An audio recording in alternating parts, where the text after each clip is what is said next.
तो इस वक्त मैं खड़ी हूँ कॉमनवेल्थ गेम के सिल्वर मेडलिस्ट के साथ, जिनका नाम है दिनेश, और उनके साथ मौजूद हैं उनके खुद के पिता भी। और इन्हें हम सिर्फ इनके नाम से ही नहीं जानेंगे, बल्कि इनको हम ये कह सकते हैं कि ये सिल्ली की शान है, यहाँ के मिट्टी में ये पैदा हुए हैं, यहीं के बेटे हैं। तो आइए जानते हैं कि इनका क्या क्या नाम है, इतनी बड़ी ऊंचाई तक जा करके और वो पद हासिल करके, जिसको देखना मतलब जिसको हासिल करना एक सपने से बड़ा कुछ नहीं हो सकता, एक ख्वाब होता है। तो आइए जानते हैं इनका क्या कहना है इस बारे में।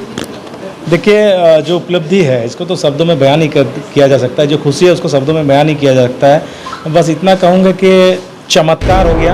हमारी जो मेहनत थी, वो रंग लगी वर्षों की मेहनत, गुरुजनों का आशीर्वाद, माँ बाप का आशीर्वाद, सिल्ली की जनता का आशीर्वाद हमारे साथ रहा और पूरे भारतवासियों का आशीर्वाद हमारे साथ रहा, जो मतलब परिणाम लेकर आया, एक सुखद परिणाम लेकर के।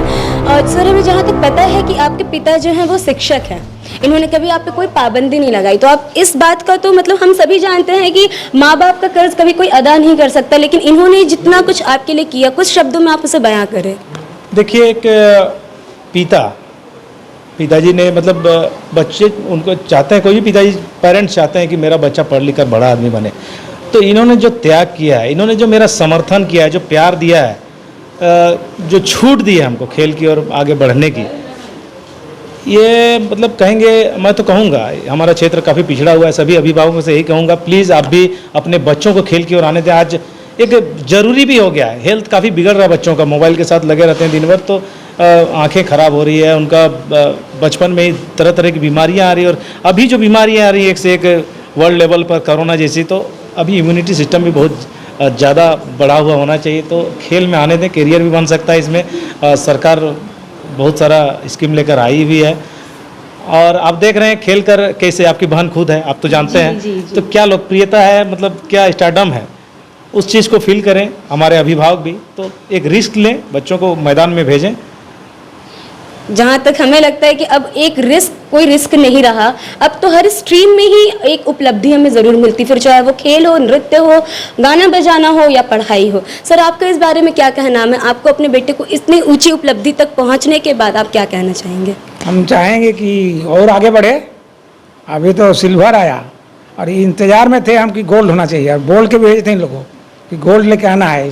सुनील को भी बोले थे, इनको भी बोले थे, सबको गोल्ड लगाते। खैर लवली लोग तो आशीर्वाद लग गया उन लोग को, इन लोग को आगे आना चाहिए। और ये 12 साल के बाद हम लोग को मिला, ये बहुत सोच रहे थे हम कि मिलेगा कि नहीं मिलेगा, आशा है। बहुत खुश हूँ मैं। तो गोल्ड नहीं आई कोई बात नहीं, आगे साल जरूर गोल्ड आएगा, इस बात की तो पूरी उम्मीद है। हो रहा है इसमें, इन लोग को 8 गोल्ड आना चाहिए। बिल्कुल आएगा सर, बिल्कुल यही उम्मीद हमें आप सबसे है। और इस पर मैंने इन लोग को डाटा डॉक्टर सब करे जी, तो इन्होंने पूरा खुला छूट दिया है। तो चलिए आगे बढ़ते हैं और हम बात करेंगे लवली जी के साथ, जिन्होंने गोल्ड मेडल जीता है। तो आइए बात करते हैं क्या कहना चाहती हैं। तो अभी मैं बैठी हुई हूँ लवली चौबे जी के साथ, जो कि जिला पुलिस रांची में एक कांस्टेबल हैं। तो आइए जानते हैं, इन्होंने हमारे देश को कॉमनवेल्थ गेम में गोल्ड मेडल दिया है। सिर्फ इन्होंने नहीं, इनके साथ इनकी साथ में एक और खिलाड़ी थी जिनका नाम है रूपा रानी तिर्की, जो कि अभी हमारे साथ मौजूद नहीं है। तो जो हमारे साथ मौजूद है, हम जानते हैं उनका क्या क्या नाम है इतनी बड़ी उपलब्धि को लेकर। मैम, आप हमें ज़रा बताएं, आपका उपलब्धि को लेकर आप क्या कहना चाहेंगी? सबसे पहले तो हम अपने कोच का धन्यवाद करना चाहते हैं, क्योंकि उन्होंने मुझे इस लायक बनाया कि उतना बड़ा कंपटीशन में गए हम और वहाँ जाके खेले और मेडल हम देश के लिए लेकर के आए, अपने राज्य के लिए लेकर के आए। मैम, जब आप उतने बड़े मंच पर गई थी, कॉमनवेल्थ एक आम गेम नहीं होता, काफ़ी बड़ा होता, अपने देश को रिप्रेजेंट करना इतने सारे देशों के बीच में, ये सोच के भी थोड़ा घबराहट होता है। लेकिन जब आप वहाँ पे गए तो आपको जो घबराहट हुई, आपने उस चीज़ से कैसे टैकल किया? क्योंकि हम जहाँ बैठे हैं यहाँ पे आज छोटी से छोटी चीज़ों को भी करने के लिए हमारे अंदर घबराहट बहुत आती है। करने से पहले हम डर जाते हैं कि नहीं, अब नहीं होगा, डर है भैया, बहुत रिस्क है। तो आपने इतने बड़े प्लेटफॉर्म पर अपने देश को रिप्रेजेंट किया, और सिर्फ रिप्रेजेंट नहीं किया, अपने देश को प्राउड भी फील करवाया। तो उन सभी घबराहट से आपने टैकल कैसे किया था? ये मेरा तीसरा कॉमनवेल्थ था जी। 2 कॉमनवेल्थ, हमेशा हम लोग क्वार्टर फाइनल में 1-1 पॉइंट के लिए हारते थे, हमेशा नॉक कर रहे थे, लेकिन वो नॉक 2 बार से नहीं हो रहा था। इस बार हमारा जब टीम बना चारों का यही था कि इस बार 1 पॉइंट से चूकना नहीं है हमारा। हम लोग का सबका हिम्मत, मतलब क्या बोले, यूनिटी, मतलब यूनिटी। हाँ, ऐसा था कि इस बार ये नहीं सोच के गए थे कि हम गोल्ड मेडल ही लेके आएंगे, लेकिन हाँ ये जरूर सोच के गए थे हम लोग कि कोई एक मेडल जरूर लेकर के आएंगे। जी, मतलब देश को नीचा नहीं करना है, हर वक्त एक पॉइंट ही सही, लेकिन इस बार यूनिटी रखना है। गोल्ड ना सही लेकिन मेडल जरूर चाहिए, कोई एक मेडल चाहिए। जी धन्यवाद मैडम आपके इस इंटरव्यू का। हम आपके आगे भी हम इंतजार करेंगे कि आप हमारे देश को इसी तरह से मेडल दिलाए, साथ ही में आपके जितने भी साथी हैं वो भी हमारे देश को मेडल दिलाते रहें। धन्यवाद। जो गेम होता है, जो भी उपलब्धि हमें प्राप्त होती है, खेलने वाले की तो सभी तारीफ करते हैं, लेकिन उसके पीछे छुपे हुए जो मेहनत करते हैं ना, उसमें एक होते हैं हमारे कोच, जिसके मेहनत को ना कोई देखता है ना कोई समझता है। लोग यही बोलते हैं कि खिलाड़ी बहुत अच्छे थे, लेकिन कोच के बारे में कोई नहीं सोचता है। तो आइए आज इन कॉमनवेल्थ गेम्स के विनर के जो कोच हैं हमारे मनोकांत पाठक जी, इनसे हम बात करते हैं कि इनका क्या कहना है। जब इनके सिखाए हुए बच्चे उतने ऊंचे उपलब्धि तक वो जब पहुंचे, प्लेटफॉर्म पे पहुंचे, तो इनका क्या सोच था और इन्होंने क्या सोच करके, क्या समझ करके, किस तरह से प्रशिक्षण दिया था अपने बच्चों को। देखिए, कोई भी शिक्षक होता है वो अपनी पूरी लगन से बच्चों को ट्रेनिंग देता है, लेकिन बच्चे अगर पूरी लगन से मेहनत करते हैं, सीखते हैं, तो वो सबसे ज़्यादा अच्छा दिन होता है। और हमारे बच्चों ने पूरी मेहनत से बहुत तिरस्कार के बाद, बहुत तरह का दुराभाव लोगों के मन में था, उसके बाद भी इन लोगों ने कभी हिम्मत नहीं हारी, और इस हिम्मत नहीं हारने का आज नतीजा है कि ये लोग कॉमनवेल्थ में मेडल जीते हैं।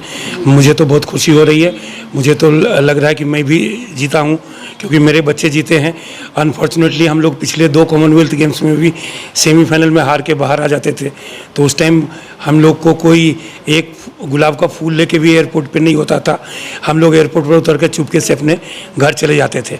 यहाँ तक कि सरकार के भी पदाधिकारी लोग समझते ही नहीं थे कि कोई खेला है। आज सब लोग लवली, रूपा, दिनेश, सुनील के साथ फ़ोटो खिंचाने के लिए आतुर हैं, चाहे बड़े से बड़े राजनेता हों, चाहे और भी पदाधिकारी हों, सब। तो ये रिजल्ट पे हमारा समाज जो है सिर्फ रिजल्ट पे ओरिएंटेड है। अगर रिजल्ट नहीं आएगा तो शायद कोई पूछेगा भी नहीं। ये घर परिवार में भी होता है, जो बच्चा अच्छा पढ़ता है, अच्छा पढ़ने में मदर फादर भी उसी को ज़्यादा ध्यान देते हैं। लेकिन इससे अलग हट के हमको सबको समभाव से, आपका काम है मेहनत करना। और कोई ये सोचते हैं कि अगर 2 साल, 3 साल, 4 साल में हम सर्वश्रेष्ठ लेवल पर परफॉर्मेंस कर दें, ये बिल्कुल ही पॉसिबल नहीं है। इसके लिए 15 साल, 20 साल इंतजार करना पड़ेगा, और इंतजार का फल मीठा होता है। जी, तो आपने एक बात जो कही सर कि जीते बच्चे हैं उसमें हमारी भी जीत हुई है सर, तो ये बात बिल्कुल सच है कि जब बच्चे जीतते हैं तो जीत तो कोच की भी होती है, जो प्रशिक्षण देते हैं उनकी भी जीत होती है। और एक बात तो और है, जिस गेम को यहाँ के लोग जानते तक नहीं थे, आज उस गेम के विजेताओं के साथ लोग फोटो भी खिंचवाना चाहते हैं, और उसके बारे में जानने के लिए लोग आतुर है। बड़े से बड़े सेलिब्रिटी से लेकर के छोटे से छोटे बच्चे तक अब उस गेम के बारे में जानना चाहते थे, जिनको इस गेम के बारे में ना नॉलेज था, ना कोई पूछता था। अगर कोई खेलने जाए तो उनको यही बोला जाता है क्या गेम है, क्या है, क्या नहीं है। बट अब उस चीज़ को लेकर के काफ़ी ज़्यादा क्रेज़ होगा, और लोगों की जो बातें हैं, जितना इन्होंने सहा है, उन सब चीज़ों को लेकर के इन्होंने सब चीज़ों को पीछे रख करके, हारने के बाद 2 बार कॉमनवेल्थ गेम में हारने के बाद, हताश होने के बाद, आने के बावजूद उसी तरह से हिम्मत रखना, जज्बा रखना, और फिर देश के लिए मेडल लाना, ये कोई आम बात नहीं होती। तो हम सच में बहुत ही ज़्यादा धन्यवादी हैं हमारे झारखंड के प्लेयर्स के, कि इन्होंने हमारे झारखंड को मेडल दिलवाया है। इसी तरह से हम उम्मीद करेंगे कि सिर्फ इसी गेम में नहीं, और भी गेम्स में हमारे झारखंड को मेडल आते रहे, हमारे झारखंड का नाम रोशन होते रहे। धन्यवाद।